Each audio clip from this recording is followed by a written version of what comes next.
on a vu ce matin un abord très professionnel de santé pour la prise en charge de la douleur. Donc dans le modèle biopsychosocial, il y a bio pour biomécanique et psy pour les facteurs psychologiques autrement connus sous la terminologie de drapeau jaune. Et il y a aussi les drapeaux bleus et noirs donc, qui représentent la composante sociale de la douleur. C'est vrai que nous, les podologues, des fois, on est un petit peu enfermés entre les quatre murs de notre cabinet. On est complètement exclus du milieu hospitalier, il ne faut pas avoir peur de le dire. Donc l'idée, c'est qu'on va ramener un petit peu ces considérations-là dans notre pratique à nous, et c'est Nicolas qui va s'en charger. Merci Damien. Donc bonjour à toutes, bonjour à tous. Nicolas Naïdic, moi je suis docteur en sociologie et je suis spécialiste de la mort, de la douleur et de la maladie chronique. Mais aujourd'hui on va plutôt parler. Ouais, c'est super cool. Et vous verrez, j'ai aussi un doctorat, mais un doctorat de PowerPoint. Alors pas forcément sur cette première slide, mais j'ai passé 4 ans à faire des présas. Du coup, aujourd'hui, on va parler prise en charge sociale de la douleur. C'était un petit peu compliqué parce qu'il y avait à la fois la dimension introduction à la sociologie, à la fois la dimension introduction à la prise en charge, et à la fois la dimension douleur. Donc, j'ai essayé de faire un petit mix et puis d'essayer de vous intéresser aussi à quelques exemples. Alors, en guise d'introduction, il y a un truc qui me semble hyper important à comprendre quand on veut parler un petit peu de sociologie, c'est les déterminants sociaux de la santé. Je ne sais pas si vous connaissez, est-ce qu'il y en a qui peuvent lever la main si vous connaissez ? Ouais, bien joué, il y a un petit Paul ici, là, ils se retrouvent tous ensemble. Alors, ça, c'est un modèle qui est un peu ancien, mais en fait, je trouve très très chouette. Alors, les déterminants sociaux de la santé, c'est des facteurs sociaux, comme leur nom l'indique, qui vont avoir une influence sur l'état de santé des individus. Voilà, ça porte très bien son nom comme concept. Alors, vous avez plusieurs niveaux de déterminants sociaux de la santé. Un premier niveau, c'est le niveau un petit peu au niveau de tout ce qui est politique structurelle des différents États. Et l'exemple que j'aime bien donner, c'est l'espérance de vie en Suisse, c'est environ 84 ans. L'espérance de vie en Angola, il y a une machette sur le drapeau, c'est 54 ans. Et la question que je pose toujours pour provoquer, c'est est-ce que vous pensez vraiment que les Suisses ont une meilleure constitution physique que les Angolais pour vivre 30 ans de plus ? Eh ben non, c'est pas ça. C'est des facteurs sociaux qui vont jouer là-dedans. Alors un deuxième niveau, c'est tout ce qui est notamment les conditions un petit peu de vie et de travail. Donc vous avez l'alimentation. Alors l'alimentation, ça peut être à double facette. Par exemple, aux États-Unis, vous avez la problématique de l'obésité, du diabète, et en Afrique, vous avez la problématique de la famine. Évidemment, ça va avoir une incidence sur l'espérance de vie. Vous avez le niveau d'études, on en reparlera. Vous avez évidemment les conditions de travail, il y a des professions qui sont plus pénibles que d'autres et donc qui vont avoir une influence sur l'état de santé. Vous avez l'inactivité professionnelle, alors les personnes qui sont inactives ont à peu près 10 fois plus de chances de connaître un épisode dépressif. Ce sont les premières catégories de personnes actives sans emploi qui ont le taux de suicide le plus élevé, c'est la profession entre guillemets qui se suicide le plus. Vous avez évidemment les conditions, notamment sanitaires, tout ce qui concerne l'eau, etc. L'accès aux services de santé, vous savez bien, dans les déserts médicaux, c'est plus compliqué de se soigner, évidemment, c'est plus compliqué d'être en bonne santé. Et puis, les conditions de logement, si ça vous intéresse, vous avez les premières études là-dessus sur le saturnisme, vous savez, c'est les intoxications au plomb. Donc, les conditions de logement avaient des influences hyper importantes sur la santé et sur le développement des enfants. Alors, un troisième niveau que je trouve assez chouette, c'est tout ce qui concerne les relations sociales. Et l'exemple que j'aime bien donner, c'est celui de la canicule de 2003. Il y a eu à peu près 18 000 morts. Et aujourd'hui, il fait à peu près aussi chaud qu'en 2003, donc quasiment, ça fait 20 ans déjà.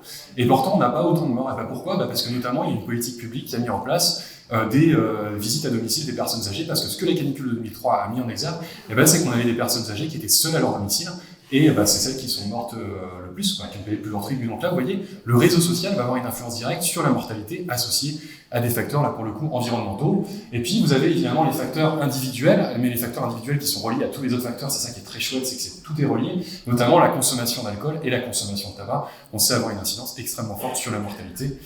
Et puis après, au dernier niveau, vous avez les facteurs qui sont un petit peu plus biologiques, mais on peut aussi intervenir au niveau social. Et donc, en fait, tous ces facteurs, ça a été largement démontré dans la littérature qu'ils avaient une influence à la fois sur la prévalence de différentes maladies chroniques, le diabète, l'obésité, les problèmes cardiovasculaires, et puis la lombalgie, ce qui était mon travail de thèse. Alors, pour vous illustrer ça, je trouvais que c'était assez chaud de vous mettre un case report. Et un case report avec un pied dégueulasse, parce que j'ai cru comprendre que c'était un peu le truc à faire pour les congrès de podologie. Mais c'est un patient diabétique que j'ai interrogé quand je suis arrivé à la Fédération française des diabétiques, dans le cadre d'une étude sur la maladie rénale chronique. Et ce patient, c'est un peu l'accumulation de tous les facteurs sociaux négatifs, puisque de toute façon, vous le verrez, le patient, il va pas très bien à la fin, quoi. Donc c'est un patient, il arrive, déjà, il prend pas son traitement contre le diabète, parce que ça lui provoque des petits désordres intestinaux, donc déjà, le patient, il se soigne pas. C'est un patient qui dit, de toute façon, moi, je consulte jamais les médecins. C'est un patient qui dit, je travaille beaucoup. Alors attention, les patients qui travaillent beaucoup, ils prennent pas beaucoup soin de leur santé. C'est très compliqué pour eux d'arrêter, ils vont pas aller consulter comme ça. C'est un patient qui dit surtout, il avait des signes avant-coureurs, il perdait ses dents, il n'est pas allé consulter. Mais ça fait pas mal de perdre ses dents de toute façon. Voilà, donc ce patient-là, vous dites attention, ça va pas très bien tourner pour lui, il fait une décompensation, et il arrive à l'hôpital en 2010, on lui diagnostique rétinopathie, c'est des problèmes de vue, une artérite, un pied diabétique, une néphropathie, et puis voilà, il continue sa petite vie, prend pas vraiment ses traitements, alors si quand même il se fait quelques lasers pour sa rétinopathie, il a quelques stents, et puis en 2015, autre hospitalisation, et cette fois-ci c'est hospitalisation parce que le patient il s'évanouit. C'est pas attention, je vais pas très bien, je vais aller consulter un médecin, c'est non, je m'évanouis pour être hospitalisé. Et donc à ce moment-là, on lui diagnostique une maladie rénale terminale, donc c'est un patient qui est sous dialyse. En plus de ça, son pied diabétique, il s'en est absolument pas occupé, et donc du coup, il a eu une double amputation, donc le patient, il est en fauteuil roulant avec plein de maladies. Et ben ça, typiquement, c'est un patient qui cumule absolument tous les facteurs négatifs sociaux. Un patient qui est surinvesti dans son travail, un patient qui a un faible niveau d'études, qui comprend pas vraiment la santé, un patient qui va pas consulter, un patient qui se dit, et c'est une catégorie de patients qui sont durs au mal. Donc avant d'aller les consulter, ceux-là, c'est très très compliqué de les accompagner. Et là, ce qu'il faut retenir, et ce qui sera le propos de la suite de ma présentation, c'est qu'en gros, plus on est pauvre, moins on a de chance d'être en bonne santé, et puis plus on est pauvre, et puis plus on a aussi de malchance d'avoir une évolution négative de la maladie. Et je pense que c'est ces deux aspects-là qu'il faut absolument avoir en tête. Et pour essayer de comprendre un petit peu quels sont les mécanismes sous-jacents à ces inégalités sociales, je vais vous faire sous le prisme de deux auteurs que j'aime beaucoup, adaptés un petit peu à la santé, Bourdieu, alors Superman, parce que je le trouve vraiment trop classe, et puis Erving Goffman, qui est peut-être un petit peu moins connu, qui fait de la sociologie interactionniste en Batman, parce que c'est un noir et blanc, je le trouvais très cool. Voilà. C'est pas l'antagonisme entre Batman et Superman, je précise quand même. Hop, alors, il y a un espace social pour les sociologues, et dans cet espace social, on va notamment l'appréhender avec le gradient social de santé. C'est un concept qui est un peu compliqué, mais vous allez voir, en fait, finalement, c'est assez simple quand on le décompose. C'est le lien qu'il y a entre la position dans la hiérarchie sociale et la santé. Alors, comment est-ce qu'on va appréhender ce lien ? D'abord, on va l'appréhender avec la catégorie socio-professionnelle, vous savez, employé, ouvrier, profession intermédiaire, cadre, etc., etc. Vous allez me dire, oui, mais c'est très bien, mais en fait, il n'y a pas de distinction entre les différentes professions, nous sommes tous égaux, et je vous dirais, oui, vous avez raison, c'est une variable qualitative nominale, oui, mais en fait, non, pas du tout. En fait, on peut vraiment faire une hiérarchie entre les différentes catégories socio-professionnelles, parce que si vous regardez, déjà, vous avez une différence de niveau d'études. Le niveau d'études que vous ne retrouvez plus chez les employés ouvriers, c'est CAP, BEP, profession intermédiaire, Bac+2, et pour les cadres, c'est supérieur à Bac+2. Deuxième hiérarchie, la hiérarchie du salaire, parce que alors c'est en salaire brut, ça pourrait les réactualiser, mais évidemment, les ouvriers, ils gagnent beaucoup moins d'argent que les personnes qui sont cadres. Et vous avez une troisième hiérarchie, c'est le taux d'emploi dans chacune des catégories sociales. Vous voyez que les ouvriers employés sont plus exposés au chômage que les cadres supérieurs. Et au final, c'est là qu'on arrive sur le concept de lien entre position dans la hiérarchie sociale et santé. L'espérance de vie des ouvriers, elle est de 6 ans inférieure à celle des cadres, et l'espérance de vie des personnes qui sont au chômage, elle est de 10 ans inférieure à celle des cadres. Et là, c'est pas que les cadres, ils ont une meilleure constitution biologique, c'est vraiment qu'il y a des différences en fonction de la position dans la hiérarchie sociale. Alors, comment est-ce qu'on peut décortiquer ces différents éléments qui sont à l'intérieur ? Le premier, c'est le capital économique. Alors, vous savez, le capital économique, finalement, c'est l'argent qu'on a, ce qui va déterminer une capacité que les patients vont avoir à se soigner, et notamment, quand vous prenez des rendez-vous médicaux, si vous avez de l'argent pour payer des médecins qui sont en secteur 2, c'est quand même beaucoup plus facile. Vous êtes une profession, notamment pour les diabétiques, où c'est très compliqué de se faire rembourser, si vous n'avez pas les moyens d'avancer, ou même tout simplement de consulter un podologue, le patient, il ne va pas prendre soin de ses pieds. Et il y a des patients qui vivent avec 900 €, ils vont pas aller dépenser 25 € pour regarder leurs pieds, ils n'ont pas les moyens.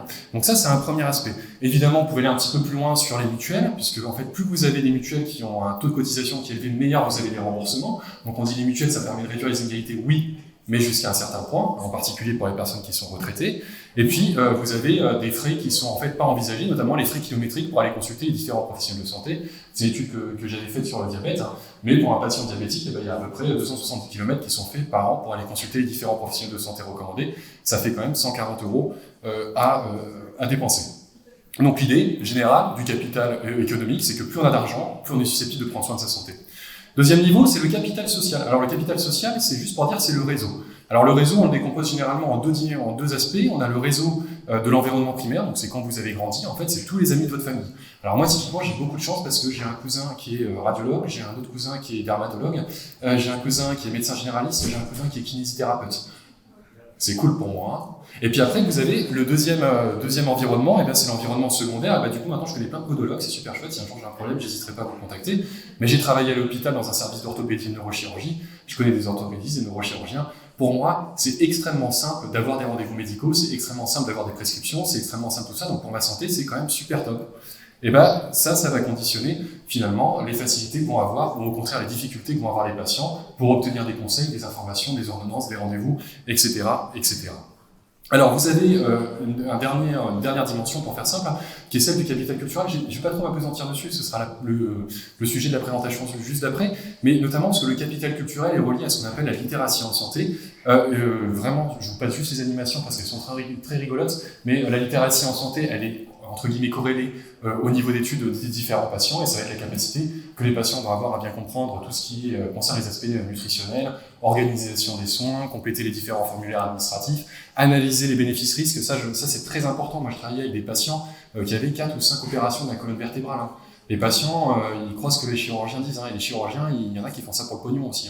Donc voilà, être capable d'analyser les bénéfices-risques, c'est extrêmement important. Suivre les indications médicales, trouver du support social, et puis naviguer dans le système de santé. Je ne vais pas aller plus loin. Donc en gros, ces 3 facteurs, enfin ces 3 capitaux, le capital économique, le capital social et le capital culturel, eh bien ça donne ce qu'on pourrait appeler une espèce d'habitus en santé, donc qui est une représentation de ce qu'est un corps en bonne santé et de ce qu'il faut faire pour entretenir ce corps qui est en bonne santé. Et grosso modo, quand on regarde un petit peu dans la littérature, et là c'est assez intéressant au niveau de la douleur, eh bien on se retrouve avec une espèce de vision, alors c'est un peu caricatural, mais quand même ça marche assez bien, c'est que dans les catégories sociales populaires, eh ben, on ne s'écoute pas.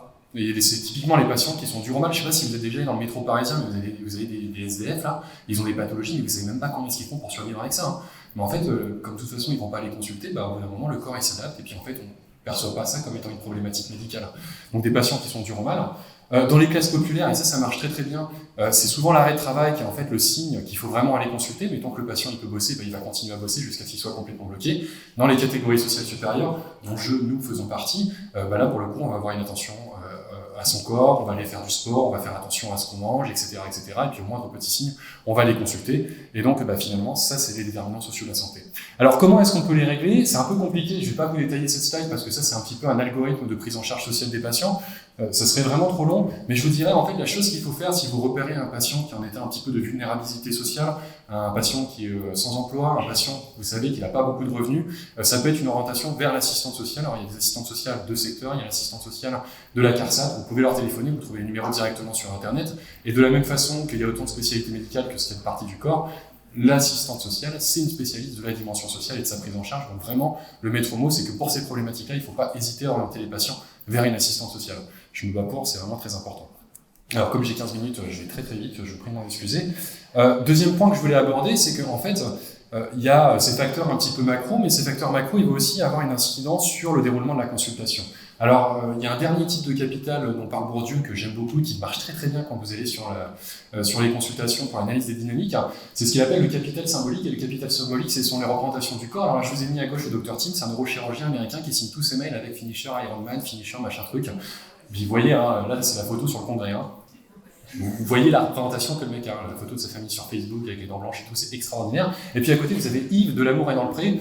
Bon, vous voyez que c'est pas exactement la même morphologie. Je pense pas que Yves il s'était habitué en disant qu'il allait finir un marathon. Et en même temps, vous allez me dire, c'est très caricatural, c'est vrai, vous avez raison, mais quand on regarde au niveau des statistiques, en fait, on voit bien que dans la catégorie sociale de Tim, il y a beaucoup moins de taux d'obésité que dans la catégorie sociale de Yves. Et de la même façon, il y a aussi un rapport au sport qui est différent, puisque les catégories sociales supérieures font plus de sport. Donc dans le capital de Tim, c'est beaucoup plus légitime d'en parler. Et en fait, ce capital symbolique, il est extrêmement important parce qu'il amène une deuxième chose, c'est la violence symbolique, c'est-à-dire l'imposition d'une représentation de ce que c'est qu'un corps qui est en bonne santé. Et typiquement, quand Tim ici se présente comme ça devant son patient, devant Yves, vous imaginez ce qu'il renvoie à Yves. Putain, attention, va faire du sport là, t'es un petit peu trop gros quoi. Tu peux pas bouffer 3 fois de la raclette là, c'est pas possible. Et ça, c'est une forme de violence symbolique, parce que Tim n'essaie pas de comprendre ce que c'est que la représentation du corps dans le système de Yves. Et typiquement, si vous prenez un petit peu la facette inverse, lui, Yves, puis alors, je peux vous dire que je connais un petit peu les agriculteurs du Berry, ils sont à peu près cette morphologie-là. Dans les cultures d'Yves, Tim il est considéré comme maigrichon. Et si Tim il se retrouve au milieu des agriculteurs du fin fond de la Bosse, du Berry, Tim, il n'a pas du tout la représentation du corps qui est une belle représentation du corps. C'est pas un mec qui est beau. Et vous voyez la différence de représentation qu'on peut avoir et comment est-ce que ça peut se jouer dans une consultation médicale quand vous articulez 2 représentations du corps qui sont diamétralement opposées. Et ça, c'est hyper intéressant parce que dans la consultation, Goffman il vous dit qu'il faut l'envisager comme étant une scène de théâtre. Scène de théâtre, on joue tous un rôle. Ça, je veux dire, c'est extraordinaire comme concept. Dans ce rôle, vous avez des règles. Alors déjà, l'individu va avoir un rôle. Là, aujourd'hui, moi, mon rôle, c'est d'être un speaker. Donc j'ai mis la chemise, j'ai mis la veste, parce que c'est mon rôle de speaker. En consultation, vous avez la blouse, alors, ça dépend des spécialités, il y en a qui mettent des stéthoscopes, parce que c'est les attributs. Et ça, c'est ce qui s'appelle la façade. C'est les différents éléments qui vont permettre justement de tenir le rôle en termes de représentation. Et finalement, l'objectif de toute interaction, comme est la consultation, eh bien, c'est de faire en sorte d'être un bon acteur par rapport au rôle qui est demandé. Alors, sur une mise en situation que j'avais faite pour les lombalgies, mais en fait, qui est à peu près adaptable à tous les contextes. Donc, vous avez la scène, consultation d'un patient qui est pour une lombalgie.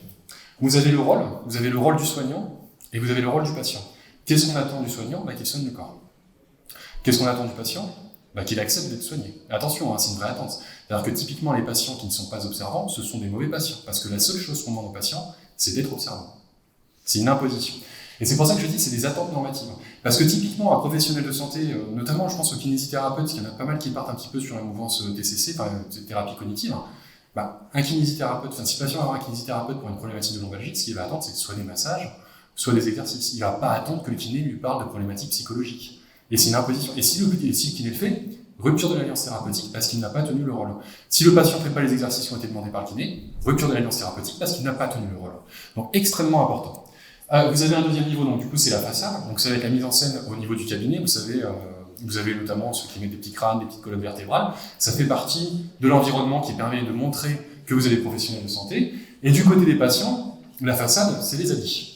Alors c'est très intéressant parce que finalement vous avez les habits, on en parlait tout à l'heure, je sais plus, je pense que c'était avec vous, mais les patients qui arrivent, vous sentez, ils sont un peu dépressifs, notamment les femmes, elles arrêtent de se coiffer, ou elles mettent des joggings, oh là là là là, c'est un patient compliqué, parce qu'elle n'a pas tenu sa façade. C'est une grosse problématique dans les consultations de douleur, en fait, la problématique de la façade. Et puis vous avez les stigmates, donc typiquement, le patient qui arrive avec une béquille, qui arrive avec sa canne, qui arrive avec un fauteuil roulant, pour montrer qu'il a vraiment mal. Et il y a des fois, on attend des patients qui arrivent avec sa canne. Si vous avez un patient qui dit « j'ai vraiment très mal à la jambe, je ne peux plus marcher » et qu'il arrive comme ça, sans canne, vous dites « ok, ça va ». Par contre, s'il en fait des caisses, tout de suite, la prise en charge va être complètement différente. Il y a 150 000 exemples comme ça, mais en fait, le patient ne peut pas arriver dans n'importe quelle situation de la même façon que vous êtes obligé de montrer une image professionnelle. Un troisième niveau, en fait, c'est le risque de fausse note. Alors, c'est quelque chose justement qui dans la consultation ne marche pas. Donc, je vous donnais l'exemple de l'argument psy, pour notamment les professions qui sont strictement biologiques, mais vous avez aussi la remise en cause des différentes croyances. Si vous avez quelqu'un qui croit beaucoup, je ne sais pas, en l'homéopathie, bon, si vous lui dites la vérité, ça peut clasher, quoi. Donc, la vérité étant que ça ne fonctionne pas. Voilà, je suis désolé de vous l'apprendre. Mais du coup, voilà, il faut respecter les croyances des patients, il ne faut surtout pas lui dire ça, il faut dire ok, je comprends, ça fonctionne bien pour vous, et essayer d'aller un petit peu dans son sens pour manager différentes positions. Mais de la même façon que le patient, il a aussi des risques de fausses notes. Typiquement, moi je voyais pas mal de patients en consultation handicap ou en consultation douleur, lombalgie, les femmes elles mettent des chaussures à talons. Vous imaginez bien que les chirurgiens ne comprennent pas. Alors que si vous positionnez du côté de la culture de la femme, avoir des chaussures à talons dans sa culture, c'est hyper important pour elle, pour l'image qu'elle renvoie aux autres. Et sauf que du coup ça clash parce que c'est pas l'attente des médecins. Et c'est une incompréhension avec l'attente des femmes. Vous avez la question des habits, notamment pour les problèmes de dépression dans la douleur qui sont assez importants. Et puis vous avez aussi, évidemment, l'observance thérapeutique qui va beaucoup jouer. Et puis, finalement, l'objectif de toutes ces interactions, c'est que chacun préserve sa face. Alors c'est très important, c'est-à-dire qu'il faut éviter de mettre mal à l'aise l'interlocuteur que vous avez en face de vous. Et si vous le mettez mal à l'aise, en fait, ce qui va se passer, c'est que vous allez avoir une rupture de l'alliance thérapeutique, et donc du coup, chacun va partir dans son coin. Et puis, finalement, vous arrivez sur ces deux situations. Si vous avez une réussite où chacun tient bien son rôle en fonction des attentes normatives, en ayant utilisé les différents éléments, vous allez avoir une réussite et une alliance thérapeutique, et puis vous avez effectivement le cas inverse, où vous allez avoir une rupture de l'alliance thérapeutique. C'est simplifié, mais je trouve que c'est quelque chose qui fonctionne assez bien pour analyser les consultations. Alors, si je devais faire une espèce de take-home message, je dirais il y a aussi une question qu'il faut se poser, c'est quelle est la posture que vous, en tant que soignant, vous voulez prendre? Et en vrai, c'est pas simple. Parce qu'on va tous se dire, on fait du soin pour sauver des vies, comme dans Grey's Anatomy, mais en fait, c'est pas vrai. Bon, pas tout le temps vrai. Bon, première option, vous faites une adaptation en capital culturel et symbolique, vous faites en sorte d'adapter votre langage, de bien comprendre les croyances de vos patients, c'est super chouette parce que pour le coup, vous avez une vraie amélioration de l'alliance thérapeutique et vous allez beaucoup plus loin. Et surtout, il y a une réduction des inégalités sociales de santé. La complexité, c'est que ça prend du temps. Et le temps, c'est d'argent, vous l'aviez aussi. Du coup, vous vous retrouvez sur un autre profil de professionnel de santé, forcément, c'est un peu engagé, mais qui est aussi celui-là de professionnels qui vont vous dire et je l'ai entendu, j'ai pas de temps à perdre avec des patients qui font pas ce que je leur dis. Merci, essaie de comprendre pourquoi est-ce que les patients ils font pas ce que tu leur dis, peut-être que c'est toi qui le dis mal. Mais en vrai, c'est une réalité, ça prend du temps d'accompagner ces patients qui ont des difficultés. Et du coup, la problématique, il y a cette expression que je trouve absolument extraordinaire, notamment qui est utilisée en centre antidouleur, mais pas que, il n'est pas très cortiqué, ce patient. Vous l'avez déjà entendu peut-être? Vous l'utilisez peut-être même d'ailleurs. Voilà, pas très cortiqué, ça renvoie une dimension presque physiologique, alors qu'en fait c'est juste une adaptation du capital culturel, parce qu'en fait les patients pas très cortiqués, c'est toujours les mêmes, c'est les patients des catégories sociales populaires. Ce qui veut aussi dire qu'en fait les professionnels de santé font aucun effort pour résoudre cette problématique-là avec cette expression pas très cortiquée. Mais de fait, si vous considérez le patient comme ça, il y a une rupture de l'alliance thérapeutique, et de fait vous avez des patients qui sortent du système de soins, des patients qui ne sont pas pris en charge, et vous arrivez in fine sur le système des inégalités sociales de santé que je vous ai prévu au début. Les ouvriers vivent 6 ans de moins que les cadres aujourd'hui en France. C'est ouf quand même, hein. Voilà, écoutez, je vous remercie pour votre attention. Si vous voulez en savoir plus vraiment sur un lien sociologie-douleur, j'ai fait un podcast il y a quelques temps, vous pouvez la regarder, vous tapez mon nom, et puis, je sais plus, le corps social. C'est assez marrant, c'est un peu plus long, et puis, merci beaucoup pour congrès. Merci beaucoup Nicolas pour ta présentation, je pense qu'on a tous apprécié. Ça pique un peu, mais ça fait pas de mal de se l'entendre dire de temps en temps. Je vais rebondir sur cette notion du coup d'approche centrée patient. Qu'est-ce que c'est l'approche centrée patient? C'est pas on va faire tout ce que veut le patient, c'est remettre le patient et lui redonner du pouvoir dans la relation qu'on a avec lui. Comment? En identifiant et en répondant à ses attentes. Comment on fait pour identifier à ses attentes? Il faut qu'on lui montre, qu'on écoute pour qu'il se sente invité à les verbaliser. Vous avez remarqué que des fois, il y a des patients, ils nous disent des choses, mais c'est pas forcément ce qu'ils voulaient du premier coup. Et on se dit, c'est pas très clair dans leur tête, ils nous mentent, etc. C'est un des signaux qui peuvent nous amener à réfléchir à notre propre communication, et on ira plus dessus cet après-midi. Deuxième chose, nous, les podologues, mine de rien, même si on est mal remboursé, on a quand même accès à toutes les catégories sociales que Nicolas a évoquées. Et donc, pour reprendre cette métaphore du théâtre, il faut absolument qu'on arrive à s'adapter à l'ensemble des catégories socio-professionnelles qui viennent nous consulter, parce qu'on a un rôle en tant que professionnel de santé. On fait partie de cette famille-là.